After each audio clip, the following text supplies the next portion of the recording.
Washington sent a message to Iran last September, warning it against harming Trump. The letter warned that any attempt to assassinate Trump would be considered an act of war.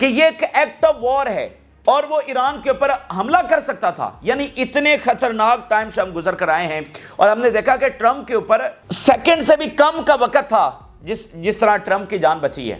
تو سمجھے کہ ہم second سے بھی کم دور تھے ایران جنگ سے. یعنی امریکہ یہ ڈکلیئر کر چکا تھا, ایکٹ آف وار کہہ چکا تھا کہ اگر ٹرمپ کو کچھ ہوا تو ایران کے اوپر ہم جنگ شروع کر دیں گے. اور ٹرمپ کیسے بچا؟ سیکنڈ سے بھی کم کا ٹائم تھا جب اس نے منہ ایسے موڑا اور گولی چھو کر اس کو گزر گئی. ایک تو بڑے ہم خطرناک مرحلے سے گزر کر آئے. دوسری بات یہ ہے, آج اس خبر کی اہمیت یہ ہے کہ ہم ابھی بھی بہت خطرناک ٹائم کے اندر ہیں. یعنی آج تو ہمارے سامنے ایک سالڈ ثبوت آ گیا نا کہ امریکہ اس حد تک تیار بیٹھا ہوا ہے اور وہ ایکٹ آف وار اس بات کو کہہ رہا ہے. یہ اس سے زیادہ کوئی سنجیدہ اور سیریس بات نہیں ہو سکتی. یہ بہت خطرناک بات ہے کیونکہ ابھی بھی جو بائیڈن انتظامیہ کا آفیشیل بیانیہ ہے اس کے مطابق ایران ابھی بھی ٹرمپ کو یہ چاہتا ہے اور اس کو اوتھ بھی نہیں لینے دینا چاہتا اور اس کے اسیسینیشن کے حوالے سے ایران ارادہ رکھتا ہے. یہ ابھی بھی بائیڈن انتظامیہ کا آفیشیل موقف ہے. تو مثال کے طور پہ کبھی ایسا نہ ہو لیکن ٹرمپ کو اگر کچھ ہو جاتا ہے, ہم یہ تو واضح ہے کہ ڈیپ سٹیٹ کے خلاف اور جس طرح ڈرگ لارڈز کے خلاف اور جو کچھ اس نے اس وقت ایک جنگ شروع کر دیا نا ان سارے مافیاز کے خلاف, تو اگر اس کو کوئی بھی کچھ کر دیتا ہے, ٹھیک ہے, تو الزام کس کے اوپر آئے گا؟ ایران کے اوپر. اور کیسا الزام ہوگا؟ ایکٹ آف وار ہوگا. تو یہ کتنی خطرناک بات ہے کہ بائیڈن انتظامیہ آلریڈی یہ ڈیسائیڈ کر کے بیٹھی ہوئی ہے کہ اس کا ذمہ دار ایران ہے اور ہم ایران کے ساتھ یہ کریں گے. اب تو ٹرمپ باقاعدہ پریزیڈنٹ ہے امریکہ کا. اس وقت امریکہ کا پریزیڈنٹ بائیڈن نہیں, ٹرمپ ہے, ٹھیک ہے نا.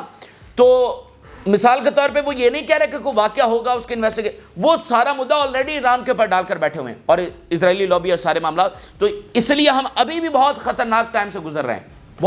اور میں آپ کو ایک بات بتا دوں, جو پہلی عالمی جنگ ہے وہ ایک اسیسینیشن سے شروع ہوئی تھی, اسیسینیشن ہوئی تھی اور اس کے بعد عالمی جنگ چھڑ گئی تھی.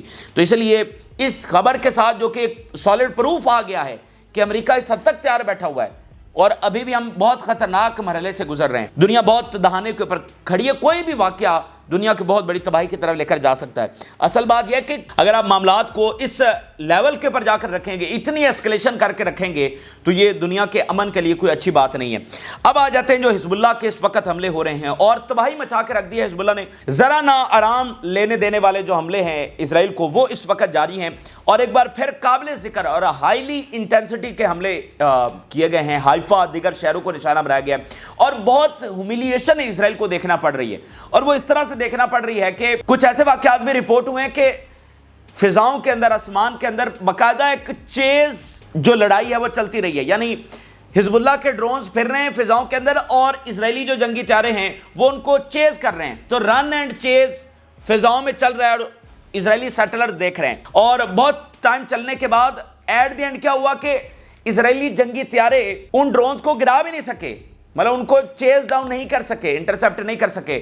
اور اتنی دیر وہ لڑنے کے بعد حزب اللہ کے ڈرونز باقاعدہ جا کر ٹکرائے ہیں اپنے ٹارگٹ سے اور اس کے نتیجے میں کیجوالٹیز بھی ہوئی ہیں.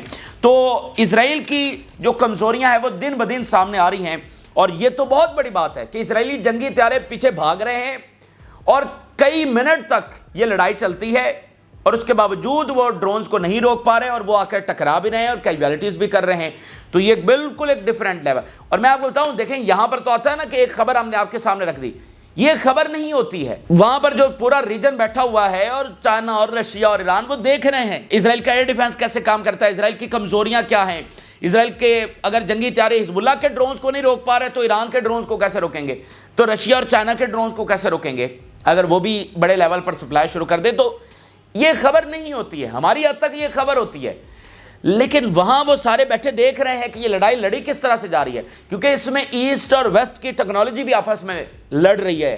ٹھیک ہے نا, جو اسرائیل کا ایئر ڈیفنس ہے, اسرائیل کی جنگی طیارے ہیں کہاں سے آئے ہیں, تو ادھر حزب اللہ کے ہیں وہ کہاں سے آئے ہیں, ایران کی ٹیکنالوجی کہاں سے آ رہی ہے. تو یہ ایسٹ اور ویسٹ کی ٹیکنالوجی کی بھی لڑائی ہے. تو وہ سب دیکھ رہے ہیں کہ اس وقت ایکچولی کیا ہو رہا ہے, اس لیے یہ چھوٹے موٹے واقعات نہیں ہوتے ہیں. اب ذرا دیکھیے, Hezbollah advance rocket strike Israeli bases across occupied north, bases کے اوپر تابڑ توڑ حملے. تیرا الکارمل کی بیس ہے حائفہ کے اندر, اس کو کوالٹیٹیو میزائل سالووں کے ساتھ نشانہ بنایا گیا ہے۔ میسیو لیول کی حملے ہیں اور ایکسیپشنل اور انپریسیڈنٹڈ لیول کے حملے ہیں، وہ بیسز جو کبھی نشانہ نہیں بنی حزب اللہ ان کو نشانہ بنا رہی ہے۔ تو تیرا الکارمل بیس جو ہے اس کو کوالٹیٹیو میزائلوں کے ساتھ نشانہ بنایا گیا ہے۔ Half of the state chased a drone for half an hour until it exploded in the Elykium and wounded 2 Israeli soldiers۔ یہ الائکیم کے اندر بہت بڑا واقعہ ہوا ہے۔ وہ کہہ رہے ہیں آدھی ریاستی جو مشینری تھی وہ استعمال ہوئی ہے ایک ڈرون کو پکڑنے کے لیے، آدھا گھنٹہ تک یہ ہوا میں یہ لڑائی چلتی رہی، اور ایٹ دی اینڈ وہ ڈرون چیز ڈاؤن نہیں ہوا، وہ الائکیم کے اندر آ کر ٹکرایا، اور 2 اسرائیلی فوجی جو ہے اس میں اسرائیلی کہہ رہا ہے کہ وہ زخمی ہوئے ہیں، مرے نہیں ہیں، زخمی ہوئے ہیں، ٹھیک ہے، لیکن جانی نقصان ہوا ہے، اور آدھا گھنٹہ تک یہ لڑائی چلتی رہی، اور آدھی اسرائیل کی جو مشینری ہے وہ اس میں استعمال ہوئی ہے۔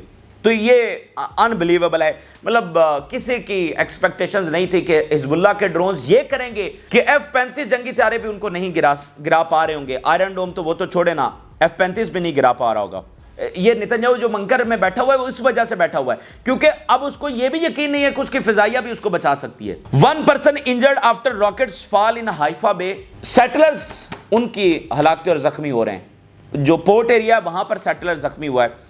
Fires in the western Galilee region after number of rockets were fired from Lebanon۔ بہت جگہوں پر آگ لگی ہوئی ہے۔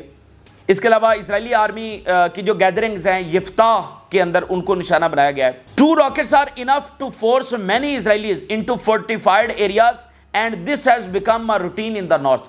وہ کہہ رہے ہیں زیادہ لمبی چوڑی بات نہیں ہے، 2 rockets ہی بہت ہیں ملینز آف اسرائیلیوں کو اب شیلٹر کے اندر بھیجنے کے لیے، کیونکہ اتنا اسرائیل ڈرا ہوا ہے کہ وہ فورن شیلٹرز کے اندر بھاگ جاتے ہیں۔ تو وہ کہہ رہے ہیں لمبی چوڑی گیم نہیں ہے، بس 2 راکٹس آ جائیں تو بہت ہے اسرائیل کا لاک ڈاؤن کرنے کے لیے۔ ایک مرکاوا ٹینک کو تباہ کیا گیا ہے، جنوبی غزہ میں جو لڑائی جاری ہے وہاں سے خبر آ رہی ہے کہ ایک مرکاوا ٹینک تباہ ہوا ہے۔ اسی درمیان ناظرین شام سے ایک اور بڑی خبر ہے، ڈرون اٹیک ہوا ہے امریکی بیسز کے اوپر، اور strike on US bases on Conoco execute using rockets and one way drones. Drone بھی ہیں اور راکٹس بھی اس کے اندر استعمال ہوئے ہیں، اور جو ان کا ایئر ڈیفنس تھا بیسز کا وہ ناکام رہا، which achieved direct hits and smoke rising from the base۔ Air defence روک نہیں سکا اور اب ان بیسز سے دھواں اٹھتا ہوا نظر آ رہا ہے۔ 2 دن پہلے جب یمن کی لڑائی جاری تھی اس وقت ادھر بھی حملہ ہوا تھا، اور پھر امریکی فورسز نے اٹیک بھی کیا تھا، تو آج پھر ان کی بیسز کے اوپر حملہ ہوا۔ تو امریکہ کو یہ سوچنا چاہیے کہ ان کی فوجیں ایک پرماننٹ تھریٹ کے اندر ہیں، اور کس وجہ سے ہیں کہ وہ اسرائیل کی حمایت جاری رکھے ہوئے ہیں۔